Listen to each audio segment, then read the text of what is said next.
Subscribe. Takdim itu sholat syaratnya agak ketat. Pertama harus berurutan, yang kedua harus berkesinambungan.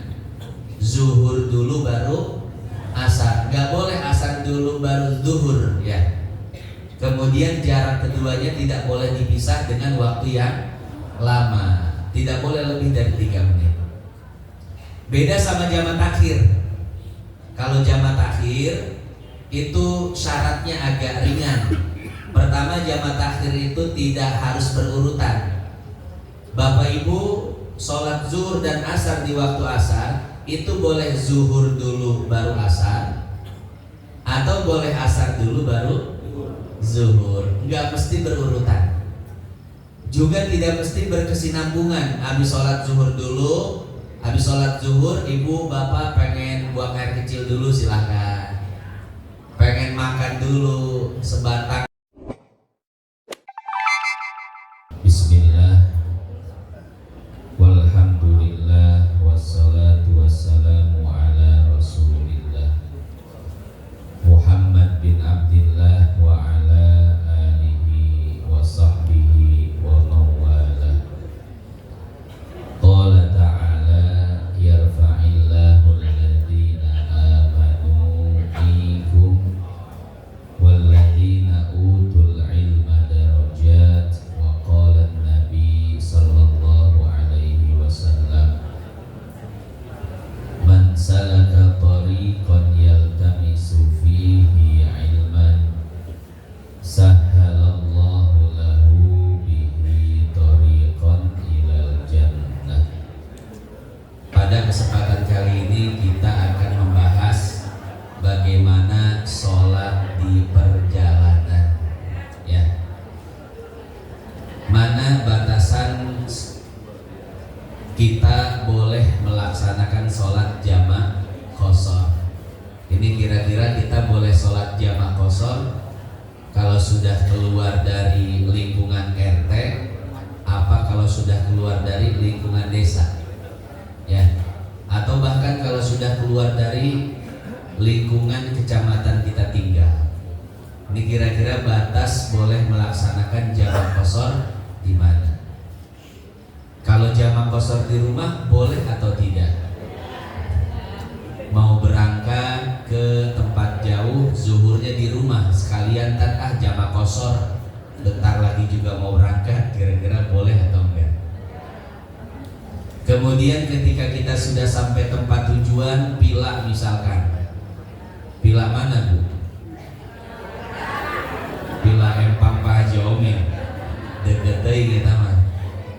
Pila di Ciater misalkan, apakah ketika sudah sampai Pila kita masih boleh sholat jamak qashar atau sudah tidak boleh lagi ya?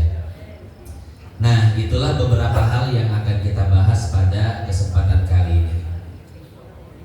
Bapak Ibu yang dimuliakan Allah, sebelum kita membahas itu, maka sedikit saya ingin menjelaskan dan mengingat kembali tentang 2 teori yang dapat meringankan sholat kita di perjalanan, yaitu ada teori jamak dan ada teori qashar. Apa itu jamak dan apa itu qashar? Pertama, sholat jamak. Jamak artinya mengumpulkan 2 sholat dalam satu waktu. Sholat zuhur dan asar dikerjakan di waktu zuhur, itu namanya jamak takdim. Artinya mendahulukan atau didahulukan sholatnya. Atau juga misalkan sholat zuhur dan asar di waktu asar, ini namanya jamak takhir, diakhirkan waktunya ya. Atau misalkan sholat maghrib dan isya di waktu maghrib, namanya jamak apa? Takdim. Maghrib dan isya dilaksanakan di waktu isya, namanya jamak takhir. Contoh misalkan Bapak Ibu mau jalan-jalan ke tempat yang lumayan jauh, misalkan kemana Bapak Ibu? Taman Buaya. buaya mah. Ya. Mau jalan ke Ciater lah ya. Mau jalan ke Ciater. Jangan Ciater deh, deket teuing.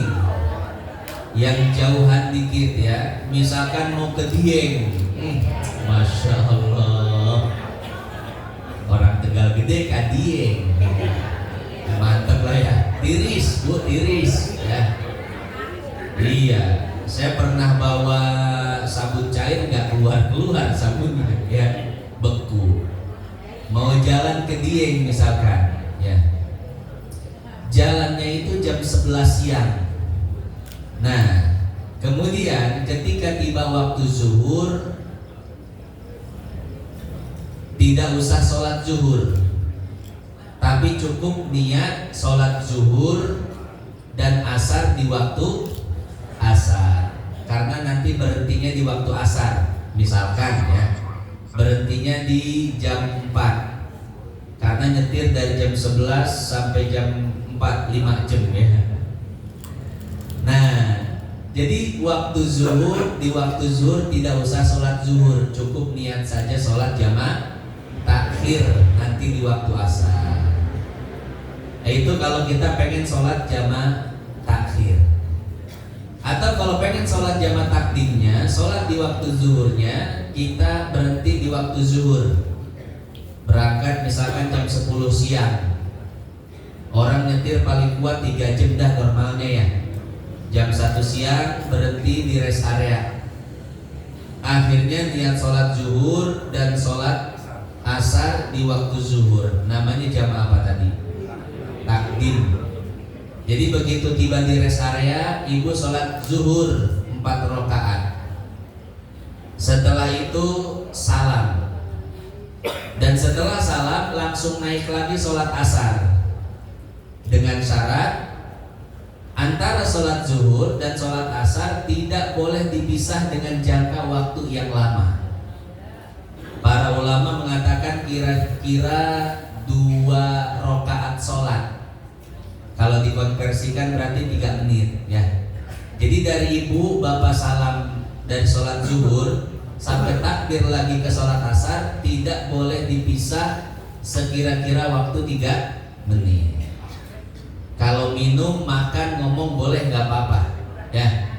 Jadi sebelum takbir sholat asar minum dulu atau manggil anak-anak dulu. Nah jangan main jauh-jauh, di sini aja nggak apa-apa.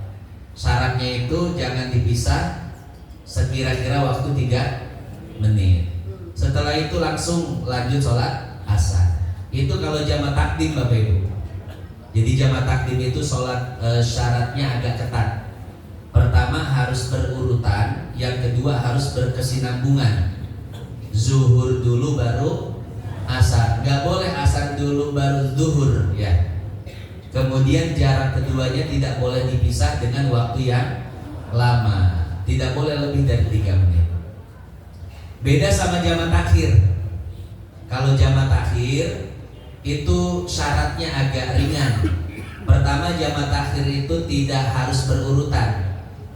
Bapak Ibu sholat zuhur dan asar di waktu asar itu boleh zuhur dulu baru asar, atau boleh asar dulu baru zuhur. Enggak mesti berurutan.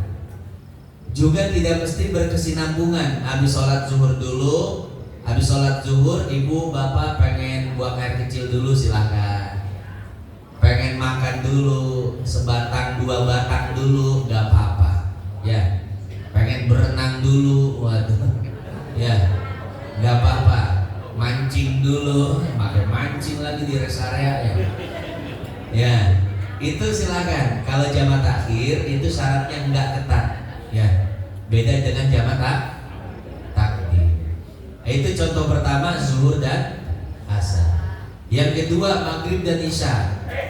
Misalkan Bapak Ibu jalan habis asar jam 4, berhenti di waktu maghrib, maka boleh sholat jamaah dengan isya. Jadi ketika tiba waktu maghrib, Bapak Ibu berhenti istirahat di rest area, kemudian niat sholat maghrib dan isya di waktu maghrib. Seperti biasa sholat maghrib dulu, Setelah sholat maghrib salam, jangan lama-lama dipisahnya ya. Tadi jaraknya berapa menit Bapak Ibu? 3 menit. Sebelum 3 menit harus sudah takbir sholat isya ya. Nah setelah itu lanjutkan perjalanan. Ini namanya jamak takdim. Kemudian kalau Bapak Ibu pengen jamak takhir juga silahkan. Misalkan jalan ke maghribnya agak mepet jam 5 sore, gak mungkin kan berhenti maghrib, kedekatan jaraknya. Akhirnya berhentinya isya jam 8. Maka ketika tiba waktu maghrib cukup berniat jamak takhir saja.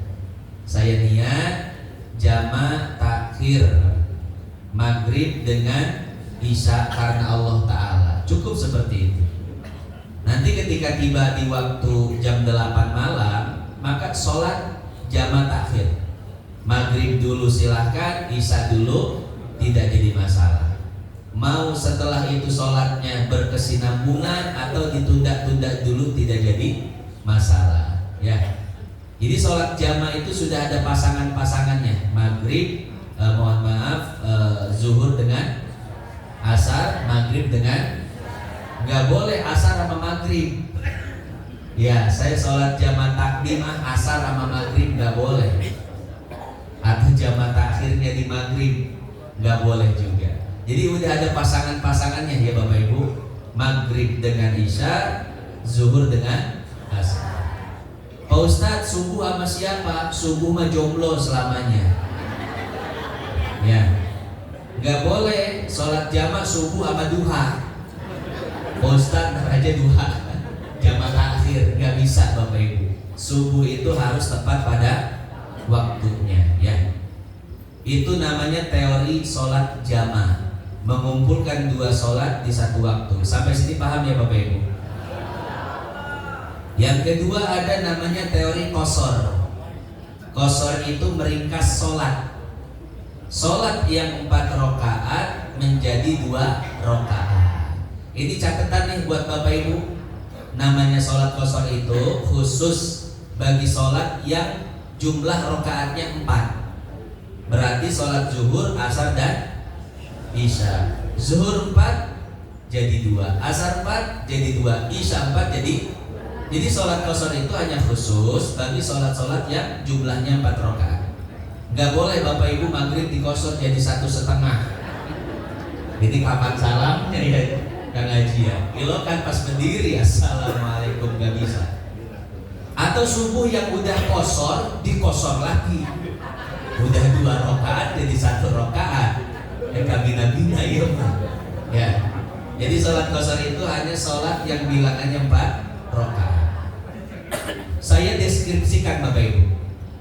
Bapak Ibu pengen sholat qashar aja, berangkat dari rumah jam 10 siang, akhirnya jam 1 siang berhenti di rest area, sholat zuhur 2 rakaat.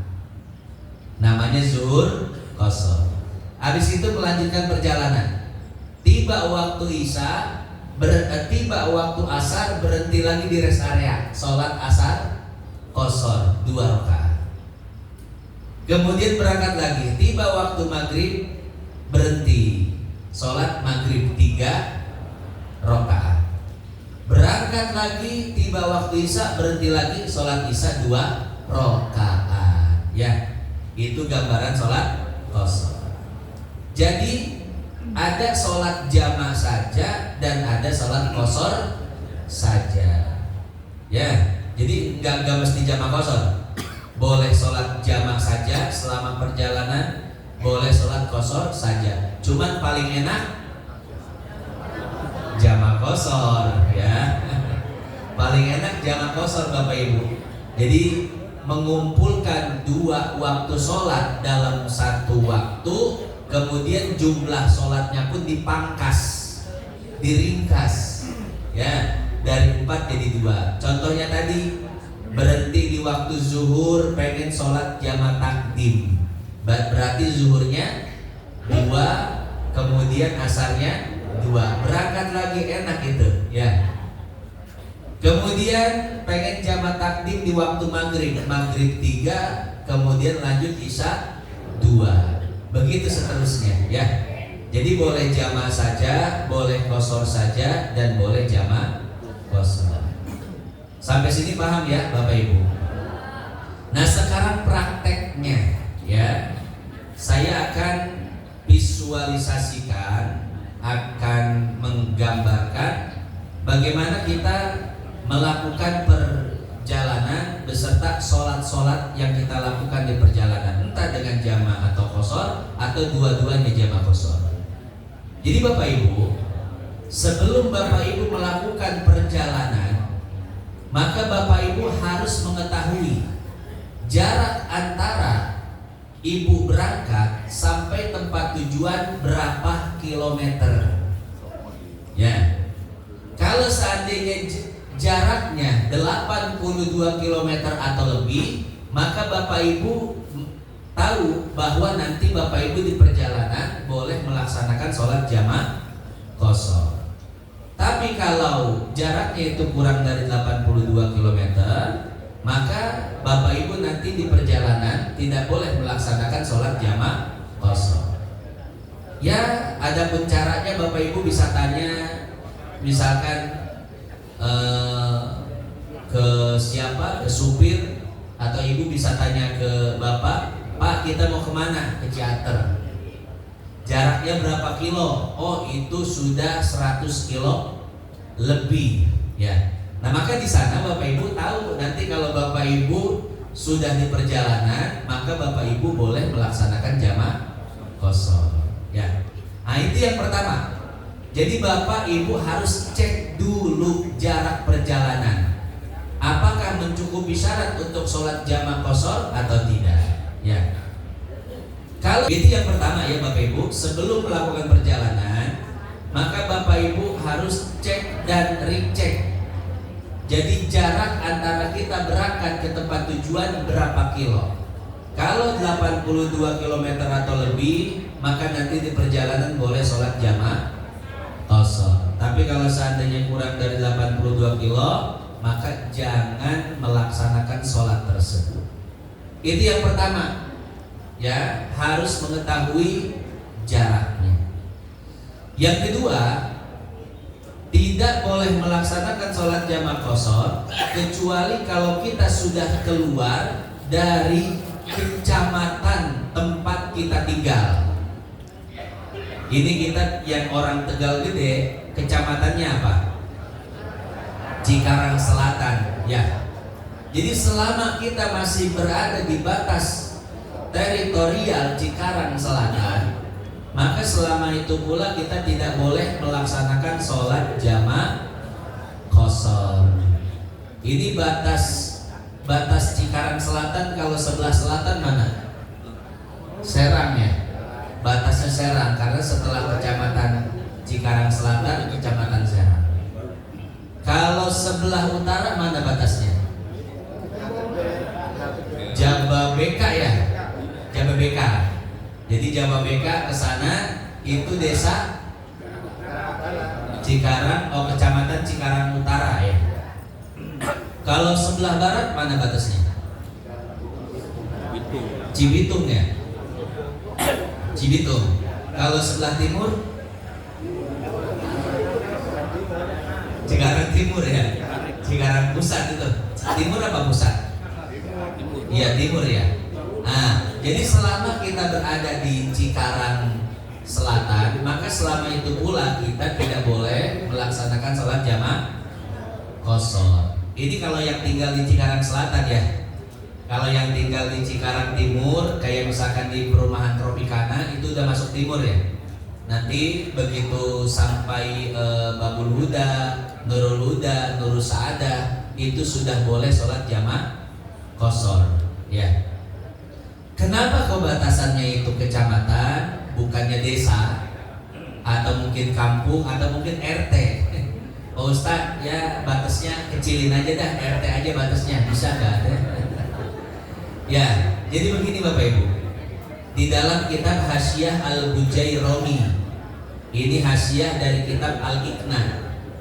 Al-Iqna itu syarah Abi Suja. Jadi ada satu kitab namanya Matan Abi Suja, atau nama lainnya Matan Goyah wa Takrib.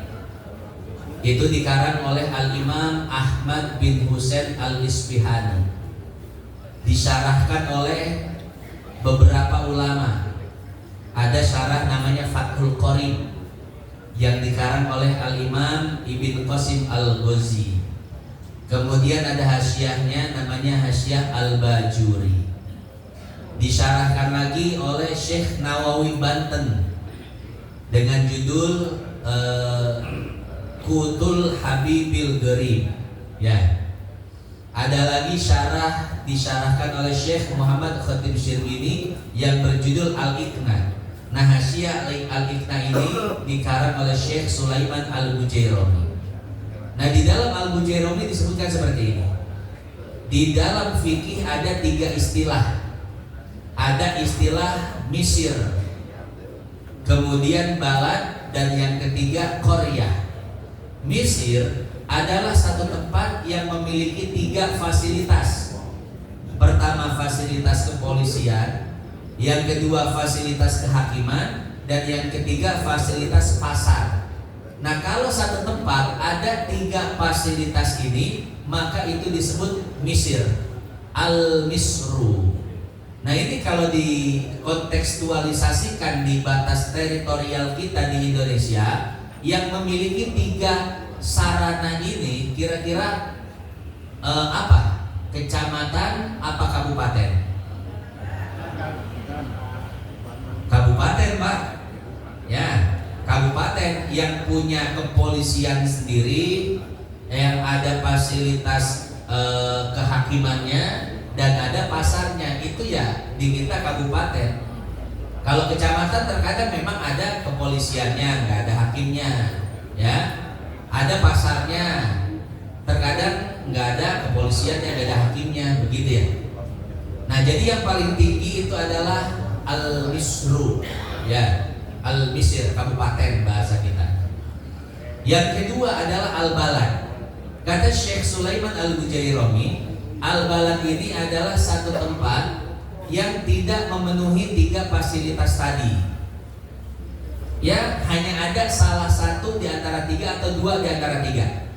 Misalkan cuman ada fasilitas kepolisian, nggak ada fasilitas kehakiman. Atau misalkan cuman ada kepolisian dan pasar tapi tidak ada kehakiman. Nah, ini kalau di Indonesia namanya apa? Kecamatan.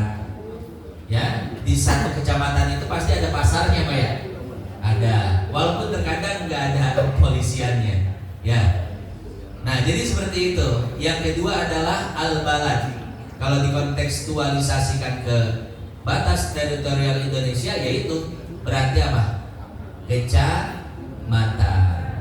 Nah, berarti dalam konteks sholat jamaah qashar ini kita tidak boleh melaksanakannya kecuali kita sudah keluar dari kecamatan tempat kita tinggal, ya. Yang ketiga ada namanya Korea. Korea itu adalah satu tempat yang tidak memiliki satupun dari 3 fasilitas tadi. Kehakiman nggak ada, kepolisian nggak ada, pasar pun nggak ada. Ini kalau dikontekstualisasikan ke batas teritorial kita di Indonesia apa? Desa mungkin ya. Ya, sekelas desa, apalagi yang bawahnya kampung, RT, dusun, itu pasti gak ada ya. Nah, jadi seperti itu ya, hadirin jamaah yang dimuliakan Allah. Ya, oke lah kita katakan batas RT dah ya. Ya, dari desa sampai RT.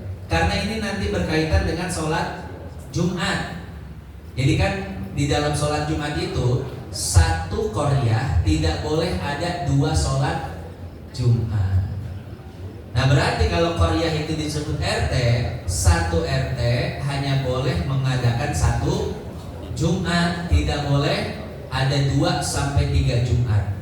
Ya, kecuali mungkin penduduknya sangat banyak sehingga masjid tidak menampung, baru boleh melakukan 2 atau 3 Jumat. Nah, itu kaitan hukumnya ya Bapak Ibu. Berarti ada Mesir, ada Balad, ada Korea.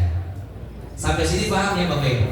Berarti kalau batasan sholat jamaah qashar, kita tidak boleh melaksanakan jamaah qashar selama kita berada di dalam kecamatan tempat kita tinggal. Oke, diulang lagi deh Bapak Ibu. Yang pertama yang harus kita ketahui tadi apa? Jarak. Nah, jaraknya kita pastikan. Yang kedua apa? Batas kecamatan di mana tempat kita tinggal. Ya.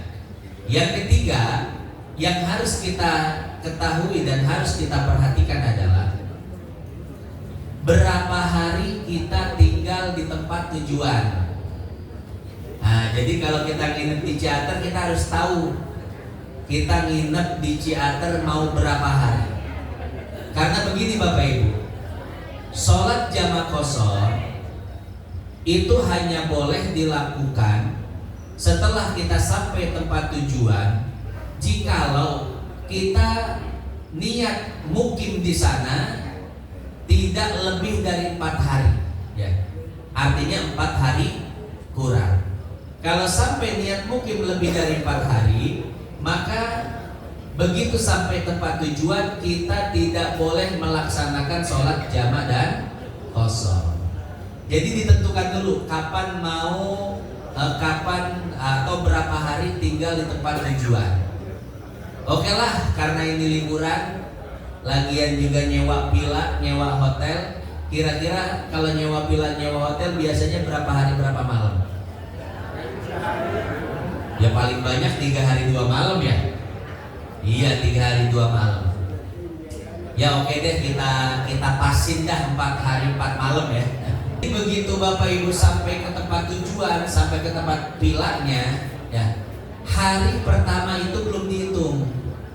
Karena hari pertama itu namanya Yaumud Dahab atau Yaumud Dihar. Jadi hari keberangkatan. Hari keberangkatan itu Bapak Ibu nggak dihitung. Itu masih rukhsah yang berkaitan dengan perjalanan di hari itu. Kapan hitungannya? Nanti di hari kedua. Misalkan Bapak Ibu berangkat dari Senin ya. Nanti hitungan sholat jamaahnya itu dimulai hari Selasa. Selasa, Rebo, Kamis, Jumat. Jadi Bapak Ibu dari hari Senin sampai hari Jumat itu boleh melaksanakan sholat jamaah qashar di villa, ya. Kalau hari Senin tadi kan nggak masuk hitungan tuh, itu hari keberangkatan, masih boleh jamaah, masih boleh qashar. Nah, hari kedua Selasa, ketiga Rabu, keempat Kamis, kelima Jumat itu Bapak Ibu sampai Jumat masih boleh jamaah qashar, ya. Kemudian hari Sabtu pulang.